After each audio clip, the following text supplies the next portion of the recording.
Good evening, good evening, good evening. This is Phil Dixon and Phil S. Dixon, baseball historian, author, and coming to you live again tonight. We'll talk a little about baseball. Of course, today is, we got September 10th. September 10th, 2025. This is an edition of This Day in Baseball History. We might say This Day in Black Baseball History because those are the points that I want to make available to you. Things that you can't typically get anywhere else. And things that come from me doing research over the last 45 some odd years. So just want to thank everybody who joined. I want to try to set this camera up a little bit. Decided to come outside a little bit. So I had to put these on my ears because there's a guy out in the distance cutting grass. And then, of course, you'll hear all kind of insects if you live in Kansas this time of year. So let me see if I can get it going. So you're going to have a lot of the background in here. So anyway, I just want to come to you tonight and talk to you. Let me just a little bit more. Okay. Yeah, there we go. Yeah, just come and so anyway, I want to thank everyone for joining. I come on as often as I can to talk about this history that needs to be told, history that should have been told, history that should have been written about long before I was born, and it was never written about in books. Of course, we can go back to newspapers and find a lot of good information. And fortunate for me, starting about 1980, I think 80 was the first time I actually interviewed a Negro League player. And so I picked up a lot of information, and of course, I didn't just go after people who they said were like stars or somebody like that. So I didn't just run after those guys that were in the Hall of Fame. People like Satchel Paige, who was living in my city, or Cool Papa Bell, or a few other people that were close by. Of course, Buck Leonard was still alive, and Judy Johnson. Yeah, I interviewed those people, but I interviewed many more. If you had one season in the Negro League, you had a story. I want to know that story. So some of these things come from these stories that I gleaned along the way. Now, what I do is I give a baseball fact that happened on, in this case, it would be September 10th, and then I give you some commentary, some things that I've learned along the way, some things I experienced. Maybe I talked to someone, and I'll go from there. Okay, so let's go to the first one. Okay, this is September 10th, 1911. Aspirin for the heavyweight boxing crown, Sam Langford visited Newark, New Jersey to umpire a baseball game between the Vailsburg Baseball Club and the Baltimore Color Giants. Of course, I looked at game, I looked for it over and over and over again, never could find the final score. It's interesting that Sam Langford, I don't know how much you know about Sam Langford. I've talked about him before. Sam Langford, actually, he had a fight not too far from me, maybe 50 miles from me in Topeka, Kansas. And I remember they asked Sam if he'd like a drink of water. He said, no, that's okay. I got my corn liquor. Anyway, Sam Langford was a fantastic boxer.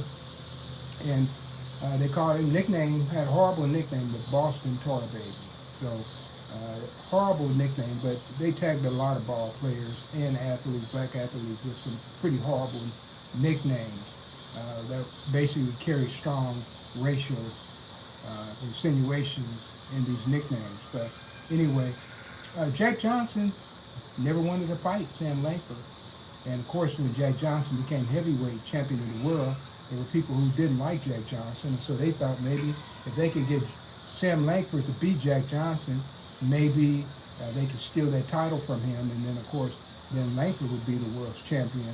And then they would do away with Johnson. Turns out that Johnson never would fight Langford. So, but Langford, and there is a history, and they use this as a way to get people to the ballpark. So they would take like boxers, Jack Johnson. Not only did he play, but he umpired lots of games. John L. Sullivan umpired lots of games. Joe Gans, with his famous left hand, one of the fastest left hands in the history of boxing. He actually owned the team, the Baltimore team, which is the Baltimore Color Giants that are playing here. So Sam Langford just was one in a long line of many professional boxers that were used to draw people to the park because they had name recognition. People would come to see them. So just wanted to mention that. That was September 10th, 1911. Let's jump to another one. September 10th, 1927. James Cool Papa Bell got 4 hits and scored 3 runs with a triple in the St. Louis Stars 16-5 win over the Overland Tigers in Omaha, Nebraska. His teammates got 24 hits, which included home runs by Candy Jim Taylor, Neil Suttles, Willie Wells, and the pitcher Stevens went the distance to get the victory. So let's unpack that. Okay, so I talk about Cool Papa Bell all the time. So many things I could tell you about Cool Papa Bell. Went to his house many times down in St. Louis, and I could sit around with him, and we could talk baseball all day. Sometimes when I would go down on a Saturday, Tweed Webb would come down, and there was another guy, and I don't remember his first name, but his last name was Dixon, and he had played in the Tandy League, and Tandy League guys, John Huntley used to come over quite a bit, and there was a Boys and Girls Club, the Matthew Dickey Boys and Girls Club. Dickie Ballantyne would come over, and so I had a chance to like rub shoulders and listen to these guys talk. And whenever I tried to bring a tape recorder, it was a nightmare because they would just talk over each other. Everybody's telling stories. Couldn't get a good mic. It was a nightmare to try to tape. But I did sit in the room with those guys on many occasions, learn a lot of baseball information, a lot of baseball history. So here they are now. This is the St. Louis Stars. They're members of the Negro National League. So what are they doing up in Omaha? Omaha is really the Kansas City Monarchs territory. So this is what they do. If the Kansas City Monarchs came to, say St. Louis came and they played the Kansas City Monarchs in Kansas City. Well, while they were here, most of those games would be played on Friday, Saturday, Sunday, and sometime Monday, if they had a 4-game series. So they have those games in the middle of the week, those available dates. And so they would fill them with these powerful semi-professional teams. And when they usually got finished with these amateur teams or semi-professional teams, they look pretty amateur, we'll just say that. So here they are, they're in Omaha. So you could find history of the Kansas City Monarchs in Omaha, All Nations, they played in Omaha quite a bit. Many teams from Kansas City came up there, but certainly St. Louis was playing there in 1927, and a pretty good St. Louis team because you're looking at Cool Papa Bell, a member of the Major League Baseball Hall of Fame, Neil Suttles, also a member of the Major League Baseball Hall of Fame, Willie Wells, a member of the Major League Baseball Hall of Fame. Now I tell you what, do you think that those people who came to that game actually thought they were looking at Hall of Fame baseball players? With the racial situation in America, they had no idea what they were seeing. They just wanted to see some good baseball, but they were seeing some of the all-time greats. I tell you, if they had been smart, they would have went down and got some autographs. So, and then of course Jim Candy Taylor, who hit a home run in that game. Jim Candy Taylor was the manager of the Stars, and he did not always, how can I put it? He did not always play, and so he came out on special occasions. He was a premier pinch hitter as well. I remember talking to Marlon Carter, who played for the Memphis Red Sox. And of course, at that particular time, Candy was probably managing the American Giants maybe. Candy, to get Candy's goat, what they would do is, Candy was superstitious. So he didn't like peanuts on the ball field. So they would eat peanuts and then they run out to the field and Candy Jim would be along third base and they would throw these peanut holes right around him. And he would just be pissed off because he was very superstitious, and he didn't like these peanut holes. He just felt he didn't like ball players eating peanuts on the bench and nothing like that. So that was Candy Jim Taylor. You know, Candy Jim Taylor should be in the Hall of Fame. Now, C.I. Taylor's in the Hall of Fame, and Ben Taylor's in the Hall of Fame, but not Candy Jim. And Candy Jim's career lasted longer as a manager. C.I.'s was shorter. And he was a greater player, in my estimation, than Ben Taylor. And that's saying something right there. Ben was a great player. Ben could also pitch. But Taylor was a great developer of young ball players, probably one of the greatest of all time. associated with Negro League Baseball. And that means he probably was as good as anybody in Major League Baseball. And he was a stickler about being on time. He used to tell his ball players, we're leaving at such and such in the morning, and if you're not there, I'm leaving you. And so he said, I wouldn't wait for my own mother if she's late. And so that was Candy Jim Taylor. When he passed away in Chicago, he lived in a ritzy hotel there in Chicago. So that's Candy Jim Taylor. Passed away about I want to say maybe 1951. You could look that up, but it was right around that period. Okay, so let's go to the other one. September 10th, 1946, in a 4-team twin bill at Philadelphia's Swide Park, Ed Bowden's Philadelphia Stars down the Newark Eagles 12-7 in Game 2, and the New York Cubans topped the Baltimore Elite Giants by a 6-4 score in the opener, which was witnessed by 7,183 people. And I stress this all the time.